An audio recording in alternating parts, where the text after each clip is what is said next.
လူတယောက်ရဲ့ထိကြံမှုကယူသွသွားစေနိုင်တယ်လို့တချို့ကပြောကြတယ်။ဒါပေမဲ့တခြားသောတစ်စုံတစ်ယောက်ကယူသွသွားစေနိုင်ဖို့ကြိုးကိုင်နေတယ်ဆိုရင်ရောဆိုးရွားလာတဲ့ရာသီဥတုဒဏ်တွေနဲ့အထီးကျန်မှုတွေကပဲလူနှစ်ယောက်ကိုတဦးနဲ့တဦးတန်တရားတွေနဲ့အတူယုံကြည်မှုတွေပြက်ပြားသွားစေနိုင်သလား။တခါတော့ကဝေးလံပြီးလူသူရောက်ပေါက်နေတဲ့ကျုံကြီးတစ်ချုံမှာမိပြားတိုင်ကြီးတစ်ခုရှိတယ်ဗျ။တနေ့တော့ဒီမိပြားတိုင်ကြီးကိုဆက်လက်လဲပန်းနိုင်ဖို့လုံသမားတို့ရောက်လာကြတယ်။နောက်တော့သူတို့နှစ်ယောက်ကတယောက်ကိုတယောက်တန်စရာတွေဝင်လာပြီးစိတ်ချောက်ချမှုတွေစတင်ပြီးဖြစ်ပေါ်လာပါတယ်။သူတို့ကတယောက်ကိုတယောက်ဘာတွေဖုံးကွယ်ထားတာလဲသူတို့ကိုကြိုးကနေနေတာကတစ်စေတစ်ကောင်လားဒါမှမဟုတ်ရှေးဟောင်းတော်ဝါတစ်ကောင်လားဆိုတာကိုဒီနေ့ကျွန်တော် recap လုပ်ပေးသွားပါမယ်ဒီတစ်ခါတော့နာမည်ကြီး psychological horror ရုပ်ရှင်တွေကိုရိုက်ကူးလေရှိတဲ့ writer Robert Eggers ရဲ့မိပြတိုင်းဆိုတဲ့ဖြူမဲကဘာတွေကိုကျွန်တော်တို့တစ်ခေါက်လောက်သွားကြည့်ကြရအောင်ပါဇလန်ရဲ့အစမှာတော့လူနှစ်ယောက်နဲ့လင်ငယ်တစ်စီးဟာထူဆိုင်လာတဲ့မြူတွေကြားမှာမောင်းနှင်လာပါတယ်သူတို့ရဲ့ဥတီယာမှာတော့မှိန်တုပ်လင်းနေတဲ့မိပြတိုင်းရဲ့မျက်လုံးကြီးကိုတွေ့ရပါတယ်ဒီလိုနဲ့လှိုင်းလုံးတွေကိုကြော်ဖြတ်လာရင်လူနှစ်ယောက်ကဒီကျွန်းကြီးပေါ်ကိုဆိုက်ရောက်လာပါတယ်။သောမတ်စ်တော့ဒါဟာလက်ထောက်မိပြတဲ့အဆောင်တစ်ယောက်ဖြစ်ပထမဆုံးတာဝန်ထမ်းဆောင်ရခြင်းပါ။နောက်ထပ်တူပါလာတဲ့အသက်ကြီးမျိုးသားတူကတော့မိပြတဲ့အဆောင်ဖြစ်ဆယ်စုနှစ်များသာတာဝန်ထမ်းဆောင်လာတဲ့ဝါရင်အလုပ်သမားတူသောမတ်စ်ပဲဖြစ်ပါတယ်။သူတို့နှစ်ယောက်ရဲ့နာမည်ကတူနေတာကြောင့်အဖိုးကြီးဖြစ်တဲ့သောမတ်စ်နာမည်ကြီးပြေဆုံးကတော့သောမတ်စ်ဘိတ်ဖြစ်ပြီးလူလက်ပိုင်းမျိုးသားသောမတ်စ်ကတော့သောမတ်စ်ဟောက်ဝါပဲဖြစ်ပါတယ်။သူတို့ကနာမည်တူနေပေမဲ့စရိုက်တွေကတော့ကောင်းကင်နယ်မြေကြီးလိုတော်လေးကွာခြားပါတယ်။အဖိုးကြီးသောမတ်စ်ကတော့စီကန်ကြီးပြီးရှီအိုဆွဲလူကြီးတယောက်ဖြစ်တာကြောင့်ဒန်နာရီတွေနဲ့ပင်လယ်ပြင်ရဲ့နယ်ဖျားတွေကိုယုံကြည်လေးရှိပါတယ်။သူကဇီယုံငတ်တွေကိုတော့တင်မောသားတွေရဲ့ဝင်းကြီးဆိုပြီးယုံကြည်ထားတာပါ။သူကကျင်းစားတွေကြပြားဆန်းတဲ့စကလုံးတွေနဲ့ရှီဟောင်းတင်မောသားတယောက်လိုလေးတန်းတဲ့စကားပြောပါတယ်။သူနဲ့စမ်းချင်ပဲဖြစ်တဲ့လူငယ်သောမတ်စ်ကတော့လက်ဖေးကိုယုံကြည်ပြီးကျင်းစားတွေဒန်နာရီတွေကိုလည်းယူသည်မရှိတာကြောင့်ဇီယုံငတ်တွေကိုလည်းအဖိုးကြီးသောမတ်စ်လိုယုံကြည်လေးမရှိပါဘူး။သူကတိတ်ဆိတ်ပြီးစကားနဲ့တဲ့သူဖြစ်တာကြောင့်တခါလေအဖိုးကြီးဆဲဆိုကျင်းမောင်းတာတွေကိုလည်းငြိမ်ခံနေတဲ့သူတယောက်လည်းဖြစ်ပါတယ်။ဖိုးကြီးကတော့အသက်ကြီးပြီးဝိုင်းရဲလိုသမားတူဖြစ်တာကြောင့်အမြဲလိုလူငယ်ကိုနှိမ်ချတတ်ပြီးအထက်ကပဲစကားပြောလေးရှိပါတယ်။ဒီခီးစဉ်ဟာသူတို့အတွက်တော့လေးဘက်တာတောင်းဝန်ထမ်းဆောင်ရမှာဖြစ်ပြီးလာစာလုံးကောင်းကြောင်းကိုလည်းသိရပါတယ်။ဒီလိုနဲ့လူငယ်သောမတ်စ်ကအချင်းမြောင်းလာတဲ့အခန်းတစ်ခုမှာအနေချလိုက်ပြီးဟောင်းနွမ်းတဲ့ပရီဘောကားတွေကိုတွေ့လိုက်ပါတယ်။စားငယ်နဲ့စူထိုင်းလာတဲ့တစ်သားနန်းတွေနဲ့ပြင်းနေနေတဲ့အခန်းချင်းလေးထဲမှာလမ်းလျှောက်လိုက်ရင်လည်းကျမ်းမင်ကတကြွကြီးမီနေပါသေးတယ်။ဒီလိုကြမ်းတမ်းလာတဲ့နေရာကလူငယ်သောမတ်စ်အတွက်တော့တက်တောင့်တက်တာမရှိပေမဲ့ဒါဟာပုံမှန်ပဲဖြစ်နေတဲ့အဖိုးကြီးသောမတ်စ်အတွက်တော့အချင်းဆိုရင်စီးချက်လိုက်ပါသေးတယ်။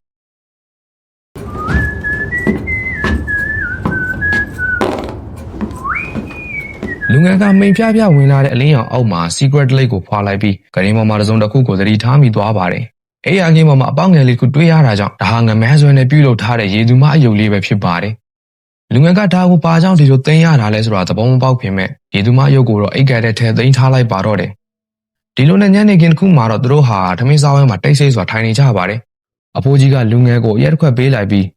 သူကတောက်ဖို့အတွက်ခေါက်ကိုမြောက်လိုက်ပါတယ်။လူငယ်သောမတ်စ်ကမတောက်ဘူးလို့ညင်းပါတယ်။သူကအဖိုးကြီးရဲ့စီးကန်းတွေကိုညင်းလို့ဖြစ်သွားပြီးအရက်စားရေနဲ့အစားထိုးလိုက်ပါတယ်။ရေကညင်ညမ်းနေတာကြောင့်လူငယ်ကရေကိုချက်ချင်းပဲထွေးပြလိုက်ပါတော့တယ်။ဒါကိုမြင်ရတဲ့ဖိုးကြီးကတော့လူငယ်ကိုရေမောလောင်ပြောင်လိုက်ပြီးလူငယ်အတွက်လှုပ်ဆောင်ရမယ့်တာဝန်တွေကိုပြောပြလိုက်ပါတယ်။ရေနံစီတဲ့ဖို့မိပြတိုင်းကိုစေးသုံးဖို့နဲ့စက်ပစ္စည်းတွေကိုထိန်းသိမ်းဖို့ဟာလူငယ်သောမတ်စ်ရဲ့တာဝန်တွေဖြစ်ကြောင်းပြောပြလိုက်ပါတယ်။ဒီလိုနဲ့လူငယ်ကအဖိုးကြီးကိုဒီတာဝန်တွေကကျုပ်တယောက်တည်းလုပ်ရမှာလား။တာဝန်ခွဲဝေမှုအကြောင်းကိုစပြောလိုက်တဲ့အခါမှာအဖိုးကြီးကစကားဆုံးအောင်တော့ပြောမခံပါဘူး။သူကမိပြတိုင်းရဲ့အပေါ်ဆုံးတက်အလင်းကန်းကိုပဲထိန်းသိမ်းရမှာဖြစ်ပြီးအလင်းကသူ့ရဲ့ပိုင်နဲ့ဖြစ်ကြောင်းကိုပြောပါတယ်။လူငယ်ကလည်းသူကအတွေ့အကြုံရှိတဲ့သူပဲ။ဒါကြောင့်အဖိုးကြီးခန်းသမားကိုပဲလိုက်လုပ်လိုက်ပါတော့တယ်။အဖိုးကြီးကညတောင်ဝင်ကြတာဖြစ်ပြီးသူကတော့အလင်းကန်းစီမှာရောက်လို့နေပါတယ်။လူငယ်သောမတ်စ်က secret ကိုဖွာလိုက်ပြီးအဲ့ဒီချိန်ပင်လယ်ပြင်ရဲ့လှိုင်းလုံးတွေကကြမ်းတမ်းလို့နေပါတယ်။ဒါပေမဲ့သူ့မျက်လုံးထဲမှာဝင်လာတဲ့အရာကအတစ်တုံးလိုဘာလိုနဲ့မျောနေတဲ့အရာပါ။သူလည်းအနေငယ်စိတ်လှုပ်ရှားသွားပြီးရေတိမ်ပိုင်းကိုဆင်းသွားလိုက်တဲ့အခါမှာတော့ဒါဟာလူသေးလောင်းတစ်ခုဖြစ်လို့နေပါတော့တယ်။ရုတ်တရက်ဆိုသလိုရေကခက်ကြမ်းလှုပ်ခတ်လာပြီးဇုံတစ်ခုကသူ့ကိုစွဲခေါ်သွားပါတယ်။အဲ့ဒီချိန်လူငယ်မြင်လိုက်ရတာကကြောက်စရာကောင်းတဲ့စူးစူးဝါးဝါအော်တန်ကြီးနဲ့အတူရေသူမတစ်ကောင်ဖြစ်လို့နေပါတယ်။သောမတ်စ်ကလည်းအိယာကလန်နိုးလာတော့အဖိုးကြီးသောမတ်စ်ကအိယာကိုအမြန်ထပြီးရင်အလုပ်လုပ်ဖို့ပြောပါတယ်။သူကမိပြတိုင်းကိုစီပိုးဖို့ခိုင်ရိုင်းပဲသတိပေးကထွက်သွားလိုက်တာပါ။ဒီလိုနဲ့လူငယ်လည်းအိတ်ချင်မှုတို့နဲ့ထားလိုက်ပြီးတာဝန်တွေကိုစတင်လှုပ်ဆောင်ပါတယ်။လူငယ်ကကြောင်ပြီးသွေးတင်ထားတဲ့တွန်းလဲကိုတွန်းရင်းတိုးလောင်ယုံစီကိုသွားပါတယ်။တွန်းလဲရဲ့အလေးချိန်ကြောင့်လူငယ်ကအတော်လေးအားဆိုင်နေရပါတယ်။တကားဝါနာမှာဇင်ယုံငတ်တကောင်ကမလုံမရှိသူ့ကိုစိုက်ကြည့်နေတာကြောင့်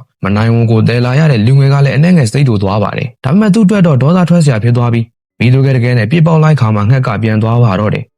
နောက်ထပ်တာဝန်တစ်ခုကတော့မိပြတဲ့ပေါ်ဆုံးအလင်းကန်းတွေကိုရေနံစီပို့ဖို့ပါပဲသူကလေးလံလာတဲ့ရေနံစီဘုံကြီးကိုအပေါ်ဓာတ်ထိရောက်အောင်ကြွက်သားတွေလောင်ကျွမ်းမတတ်တဆင်းချင်းတည်လာပါတော့တယ်အလင်းကန်းတကားဝါနာရောက်တဲ့အခါအဖိုးကြီးရဲ့ပုံစံမကျတဲ့စကားတွေကြောင့်အလင်းကန်းကဘာမှထူးခြားလို့အဖိုးကြီးကသူ့ကိုပေးမဝင်ရတာလေတီကျင်စောနဲ့တက်ဖို့စ조사လိုက်ခါမှရုတ်တရက်အဖိုးကြီးသောမတ်ရောက်လာပါတော့တယ်ဒီလိုနဲ့အဖိုးကြီးကပြတ်သားလာတဲ့စကားလုံးတွေနဲ့အလင်းကန်းကငါကလွဲပြီးဘသူကမှပေးမဝင်ဘူးဆိုတာကိုပြောပြလိုက်ပြီးရေနံစီကိုဒီလိုတဲတာတဲ့ဘူးအသေးလေးနဲ့တဲဖို့ကိုလည်းလူငယ်ကိုလမ်းညွှန်ပြသလိုက်ပါသေးတယ်ညစာစားချင်းရောက်တဲ့အခါမှာတော့ထုံးစံတိုင်းပဲမှိန်ပြပြရေနံစီမီးရင်လေးနဲ့တိတ်ဆိတ်လို့ပါပဲဇွန်းတန်ခွက်တန်နဲ့လှရိုက်တန်တွေသာကြားရတဲ့အဖိုးကြီးနဲ့လူငယ်တို့ရဲ့ထမင်းဝိုင်းဟာတိတ်ဆိတ်လို့နေပါတယ်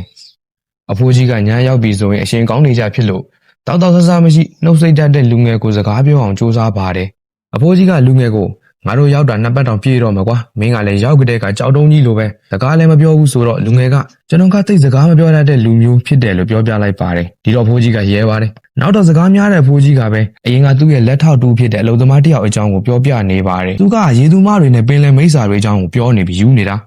နောက်တော့ဒီကောင်ရဲ့အဆုံးသက်ကမလားခဲ့ဘူးလို့အဖိုးကြီးကပြောလိုက်တော့လူငယ်ကလည်းနောက်တော့ဘာဖြစ်သွားတာလဲလို့ပြောလိုက်တယ်ဒီတော့အဖိုးကြီးကလည်းသေပြီလို့ပဲတည်ပြောလိုက်တာပေါ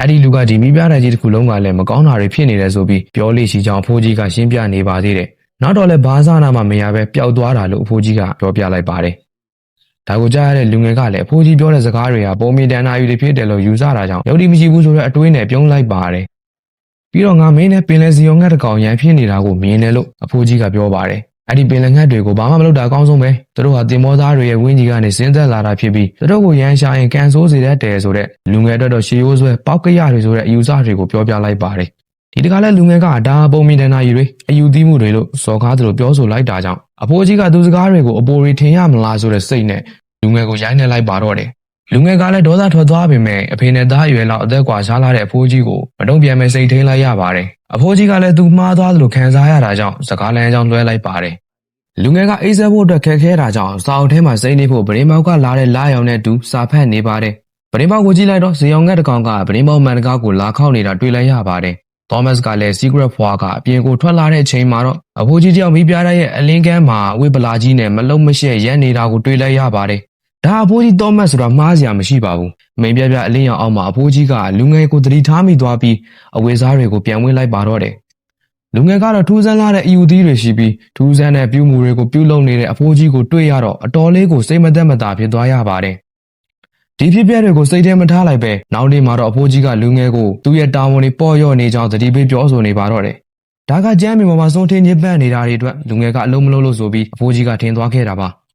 လူငယ်ကတော့ဒီနေ့မနေ့တန်ရှိနှစ်ကြိမ်တိတိလှုပ်ထားတာဖြစ်ကြောင်းပြောပြလိုက်ပါတော့တယ်ဒါပေမဲ့အဖိုးကြီးကတော့လူငယ်ကိုမယုံပါဘူးလူငယ်ကလည်းသူတန်ရှင်းထားတဲ့ကျမ်းမြေကိုအဖိုးကြီးကတမင်ညစ်အောင်လုပ်ပြီးရန်ရှာတယ်လို့ပဲတွေးမိသွားပါတယ်။ပြေးထန်လာတဲ့ညင်းခုန်မှုတွေဖြစ်နေကြပြီးဒေါသတကြီးအော်ဟစ်တန်တွေနဲ့အတူအဖိုးကြီးက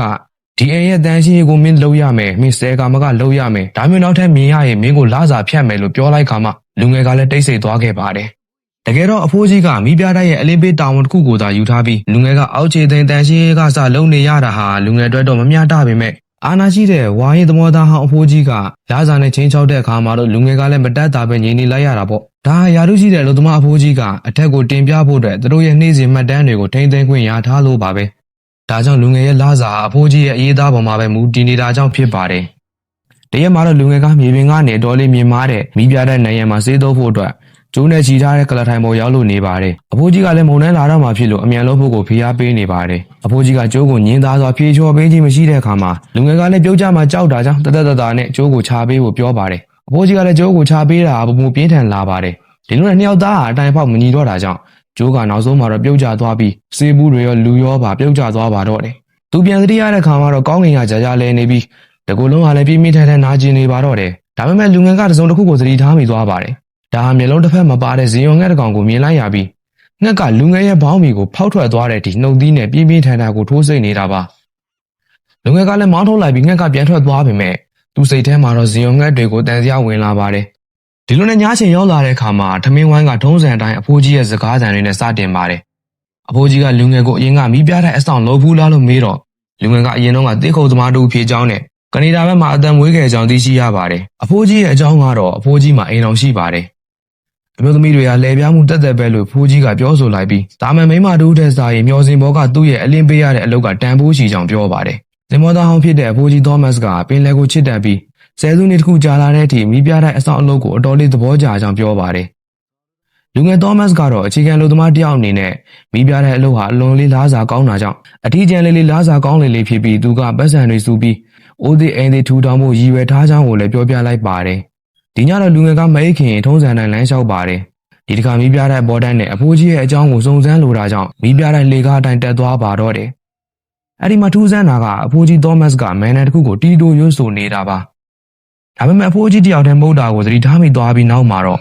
အပေါ်ထဲကျန်းပေါက်ကနေစေကတ်တဲ့အရာတွေကျလာပါတယ်။လူငယ်တွေးလိုက်ရတာကရှည်လျားပြီးကောက်ကွေးလာတဲ့နှမောင်းတစ်ခုပဲဖြစ်ပါတယ်။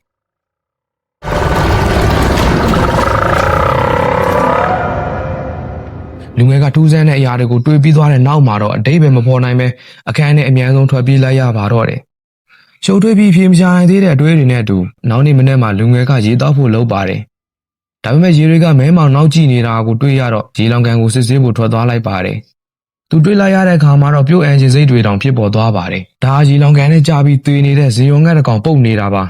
။ရုတ်တရက်နောက်ထပ်ဇီယုံငတ်တစ်ကောင်ပြန်လာပြီးရေကန်ပေါ်မှာနားနေတာကိုတွေးလိုက်ရပြန်ပါတယ်။လူငယ်ကလည်းတော်တော်ကြိုးမွေတဲ့ဇီယုံငတ်တွေပဲဆိုပြီးဒေါသထွက်သွားပါတယ်။ဒါကြောင့်ဇီယုံငတ်ကိုဖမ်းလိုက်ပြီးရေကန်ဆောင်နဲ့ကြေမွှသွားအောင်ထက်ကရိုက်နေလိုက်ပါတော့တယ်။ငှက်ရဲ့ကြေမွှသွားတဲ့အမွှေးတွေနဲ့သွေးတွေကတော့စွန့်ထိကြံရိတ်ခဲ့ပါတော့တယ်။ရုတ်တရက်ဆိုဇီယုံငတ်တွေကလည်းမိပြတိုင်းတစ်ပေးမှာဝင်းရံပြန်တန်းနေပါတော့တယ်။လေတိုင်းတုန်းကလည်းရုတ်တရက်ပြေးထန်သွားသလိုကောင်းကင်ကလည်းတဖြည်းဖြည်းမှောင်မဲလာပါတယ်။မုန်တိုင်းလာတော့မှဖြစ်တာကြောင့်အဖိုးကြီးကလူငယ်ကိုလာပြီးသတိပေးပါတယ်။ရှေးရိုးစွာအဖိုးကြီးကလည်းမုန်တိုင်းရုတ်တရက်ဝင်လာတာဟာမကောင်းတဲ့လက္ခဏာဖြစ်ပြီးလူငယ်ကိုတစ်စုံတစ်ခုလုံထားမိသေးလားလို့မေးပါတယ်။လူငယ်ကလည်းဆရာရဲ့အလုပ်တွေကိုကျွန်တော်ကူပေးဖို့ပဲရှိတယ်လို့ပြန်ဖြေလိုက်ပါတယ်။ဒီလိုနဲ့အဖိုးကြီးနဲ့လူငယ်တို့တနေ့တာကုံဆုံးလိုက်ပြီးမုန်တိုင်းလာမယ့်ညအတွက်အရက်တပလင်းကိုပြင်ဆင်လိုက်ပါတယ်။လူငယ်ကိုတစ်ခွက်လောက်တောက်ဖို့တိုက်တွန်းမြန်တဲ့အဖိုးကြီးစကားကြောင့်လူငယ်လည်းဒီတစ်ခါမငြင်းဝန်းတော့ပါဘူး။နှစ်ယောက်သားတောက်ကြရင်တချင်းဆိုကြရင်လည်းပဲမုန်တိုင်းကိုအန်တုနေကြပါတယ်။ဒီလိုနဲ့ညင်းနဲ့လာတဲ့ခါမှာလူငယ်ကအဖိုးကြီးကိုအမြဲတမ်းတီးကျင်နေတဲ့မိပြတဲ့အပေါ်ဆုံးအခန်းအလင်းခန်းအကြောင်းကိုမေးလိုက်ပါတော့တယ်။လူငယ်ကခမရဘာကြောင့်ကျုပ်ကိုအလင်းခန်းနဲ့ပေးမဝင်ရတာလဲပြောလိုက်တော့အဖိုးကြီးရဲ့လေတံကအနှဲငယ်တင်းမာသွားပါတယ်။အဖိုးကြီးကမိပြတိုက်ကငါ့ပိုင်ပဲဆိုတာကိုပြောနေတော့မှသူတို့ဟာမူးနေတာကြောင့်စကလုံးတွေကဘလုံးမရွေးဖြစ်နေပေမဲ့ခဏနေတော့ညင်းခုန်ရာကနေရေမောတန်တွေဖြစ်ပြောင်းလဲသွားပါတော့တယ်။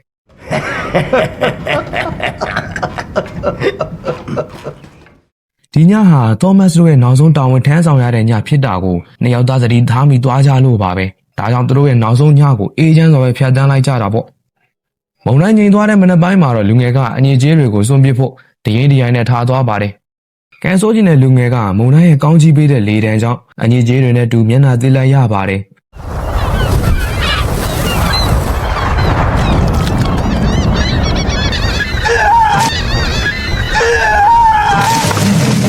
ရုတ်တရက်မိုးကတဲလာပြီးကြောင်မီးသွေးပို့ဖို့စူးစမ်းခဲ့ပါတယ်။ဒါပေမဲ့သူမျက်စိထဲမှာမြင်လိုက်ရတာကငယ်ရွယ်တဲ့မျိုးသမီးတူရဲ့ရုပ်လောင်းပါပဲ။လူငယ်ကမတဲမကွဲဖြစ်နေတဲ့မိုးရေတွေကြားရေမော်တွေကန့်နေတဲ့အမျိုးသမီးရဲ့ခန္ဓာကိုယ်ကိုအနီးကပ်စစ်ဆေးလိုက်ပါတော့တယ်။လူသားအမျိုးသမီးတယောက်ပဲလို့ထင်နေခဲ့တဲ့လူငယ်ကလည်းစုံစမ်းရင်ပုံမှန်မဟုတ်တာကိုသတိထားမိသွားပါတယ်။ရုတ်တရက်မျိုးသမီးရဲ့မျက်လုံးကပွင့်လာပြီးစူဝါးတဲ့အော်လန်တွေနဲ့တူရေသူမတအူးဖြစ်လို့နေပါတော့တယ်။ဒီလိုကြောက်စရာကောင်းလာတဲ့ရေသူမရဲ့အသွင်ပြင်တွေကြောင့်လူငယ်ကလည်းချက်ချင်းဆိုသလိုအဖိုးကြီးစီပြေးသွားရပါတော့တယ်။ဒီလိုနဲ့အချိန်နဲ့ငယ်ကြတော့သောမတ်တို့ဟာသူတို့ကိုလာခေါ်မဲ့နောက်ထပ်အလုပ်သမားတွေရဲ့လှေကိုစောင့်မျှော်နေကြတော့လဲမုန်တိုင်းကလွဲလို့သူတို့စီကိုဘယ်သူမှရောက်မလာခဲ့ပါဘူး။ကျန်းလာတဲ့မုန်တိုင်းနဲ့ပြင်းထန်တဲ့လိုင်းလုံးတွေကြားမှာဘယ်အလုပ်သမားရဲ့လှေကမှသူတို့အတွက်တာဝန်ပြောင်းဖို့ရောက်လာကြမှာမဟုတ်မှန်းအဖိုးကြီးနဲ့လူငယ်တို့နားလည်သွားလိုက်ပါပြီ။မုန်တိုင်းကဆက်လက်ပြင်းထန်နေပြီးလေတွေကအဆောင်ရဲ့နိုင်ရန်ကိုရိုက်ခတ်နေတော့သောမတ်ကသတင်းဆိုးကိုပြောပြလိုက်ပါတယ်။မိုးရွာတဲ့ဖျားလျှောက်လာတဲ့အဖိုးကြီးသောမတ်လည်းမောင်းနေထားတဲ့စက်တန်နဲ့မိုးတန်တွေကြားကနေမိုးရွာလို့ရိတ်ခါတွေမရှိတော့ဘူးကွ။လူငယ်သောမတ်ကလည်းဘာရိတ်ခါတွေရေးဆိုးလို့မရှိတော့ဘူး။စူညံနေတာကြောင့်သူတို့လည်းတယောက်ကိုတယောက်တဲတဲကွက်ကွက်မကြားရပဲအော်ဟစ်နေကြတာပါ။အဖိုးကြီးကပြပြတလဲဖြစ်နေပေမဲ့လူငယ်ကတော့တုံလုံးချင်းမရှိပါဘူး။သူကရိတ်ခါတွေကိုတရက်ပဲနောက်ကျတာလို့ထင်နေခဲ့ပေမဲ့အဖိုးကြီးကခေါင်းခါပြလိုက်ပါတယ်။အဖိုးကြီးကငါတို့ဒီမှာပိတ်နေတာရက်တော်ကြပြီလေလို့ပြောလိုက်ပါတယ်။ဟုတ်ပါတယ်မိပြတိုင်းအဆောင်အဖြစ်တာဝန်လဲမဲ့အခြားလူသမားနှစ်ယောက်ဟာမုံတိုင်းကြောင့်နောက်ကျနေတာလည်းဖြစ်နိုင်ပါတယ်။ခဏကြာတော့ဗိုက်စားတဲ့ဒဏ်ကသူတို့ကိုချင်းချောက်လာပါတယ်။ဒါပေမဲ့ကံကောင်းတာကမိပြတိုင်းနိုင်ရန်တဲ့ဘေးမှာမြုပ်နှံထားတဲ့ရိတ်ခါတချို့တော့ရှိနေပါသေးတယ်။ဒီလိုနဲ့နှစ်ယောက်သားမုံတိုင်းကြားကနေလှုပ်ဝက်ထားတဲ့ရိတ်ခါတစ်သားကိုတူးဖော်လိုက်ကြပါတယ် အချိန်နဲ့ငယ်ကြတော့စိုးတိုင်းနေတဲ့မြေကြီးတွေကိုလက်နဲ့ဖယ်လိုက်ပြီးအဖိုးကြီးနဲ့လူငယ်တို့ဟာမျောလင်းချက်ကြီးစွာနဲ့တစ်တာကိုဖွင့်လိုက်ပေမဲ့အတွင်းမှာတော့အရက်ပလင်းတွေသာပြေးလို့နေပါတော့တယ်။မုံတိုင်းနဲ့ပြင်းထန်တဲ့လေတံတွေကတော့ဗိုက်စာနေတဲ့လူငယ်နဲ့အဖိုးကြီးကိုလောင်ပြောင်နေတယ်လို့ပါပဲ။တခြားဘာဆိုဘာမှစားစရာမကြံတော့အောင်မုံတိုင်းကဖျက်ဆီးပစ်တာကြောင့်အရက်မတောက်တတ်တဲ့လူငယ်ကလည်းအရက်တစ်ခွက်ကလွဲလို့ရွေးချယ်စရာမရှိသလောက်ပါပဲ။ဒီလိုနဲ့ညစာအတွက်အရက်တောက်ချင်းကစတင်มาတော့တယ်။တညာလုံးမဲ့ဖိုးကြီးနဲ့လူငယ်တို့ဟာအရက်မူးပြီးတောင်ပြောမြောက်ပြောလိုက်ရဲလိုက်ဒေါသတကြီးညင်းခုံကရန်ဖြစ်လိုက်နဲ့တန်တရားလဲနေကြပါတော့တယ်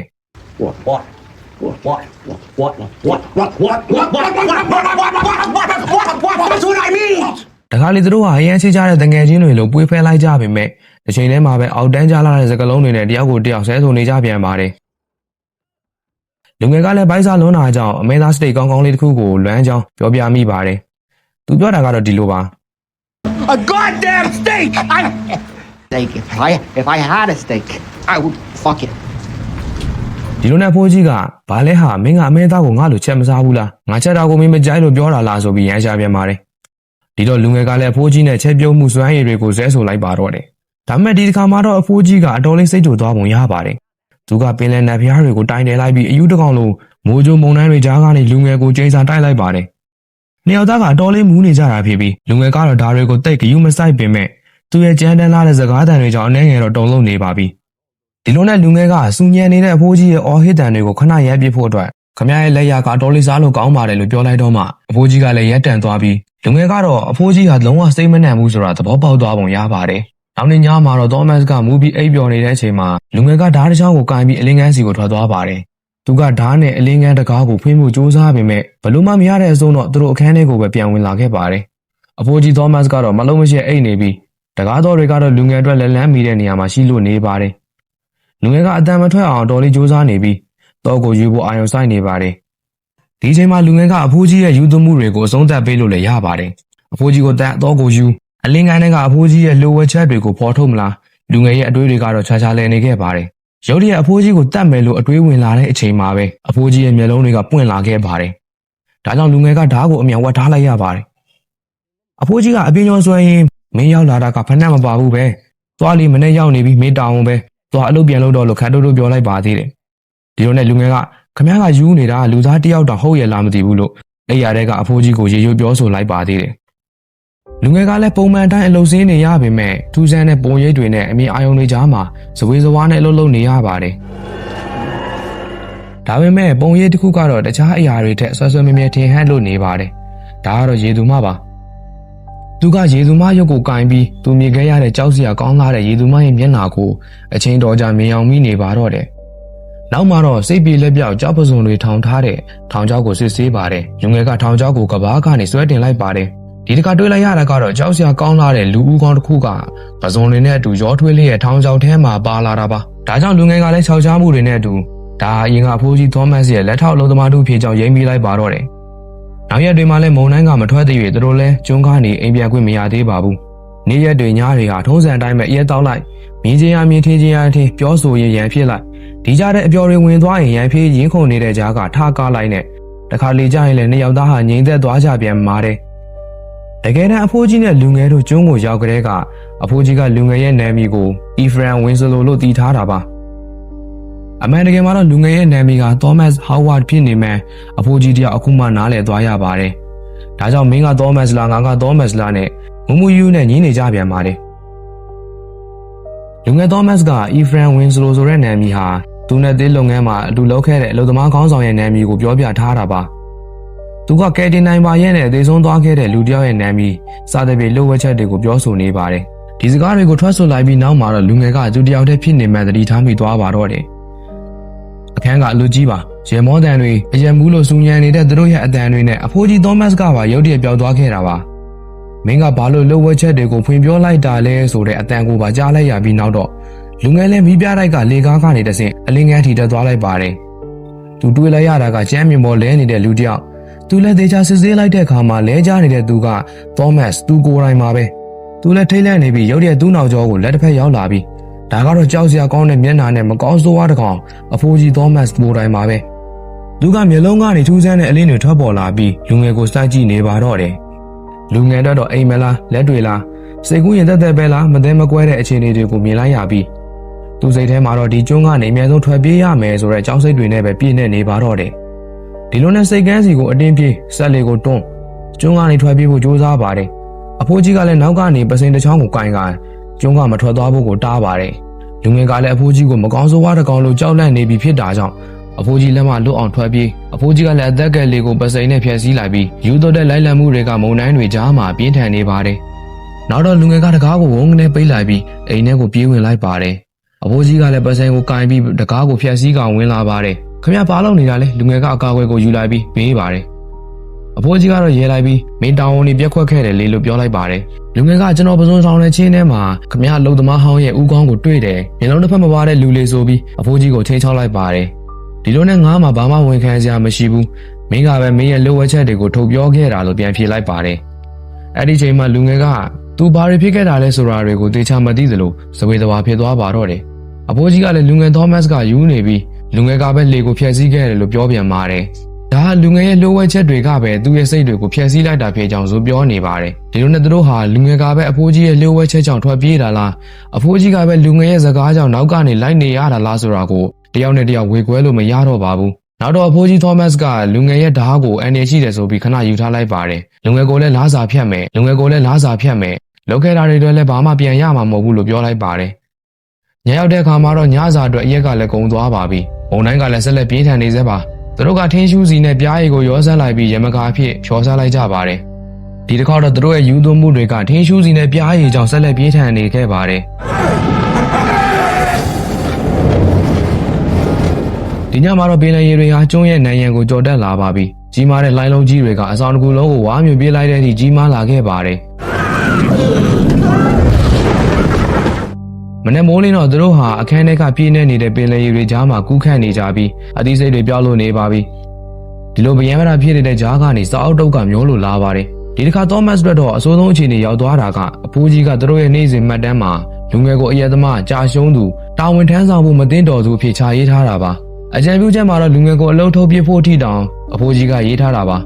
ါဒေါသထွက်သွားတဲ့လူငယ်ကဘေးနားကတစ်ချက်မီနေတဲ့နိုင်ရန်ကိုလက်သီးနဲ့ထိုးချလိုက်ပါတော့တယ်တကူလုံးစိုးရွှဲနေတဲ့လူငယ်ကလည်းဖိုးကြီးစီကိုလှည့်လာလိုက်ပါတယ်။သူရဲ့စော်ကားခံရမှုတိုင်းအဆက်ခွဲခံရမှုတိုင်းဟာသူ့ပေါ်မှာဖိစီးလို့နေပါတယ်။လူငယ်ကအော်ဟစ်ဆဲဆိုလိုက်ပါတယ်။အဖိုးကြီးကလည်းလူလဲလို့ခေါ်တယ်။သူသိကျင်နေတဲ့အဖြေနဲ့မိပြလိုက်ရဲ့အပေါ်ဆုံးအလင်းခံအကြောင်းကိုလည်းမေးပါတယ်။လူငယ်ကဖိုးကြီးရေးသားခဲ့တဲ့မှတ်တမ်းစာအုပ်ကိုယူလာပြီ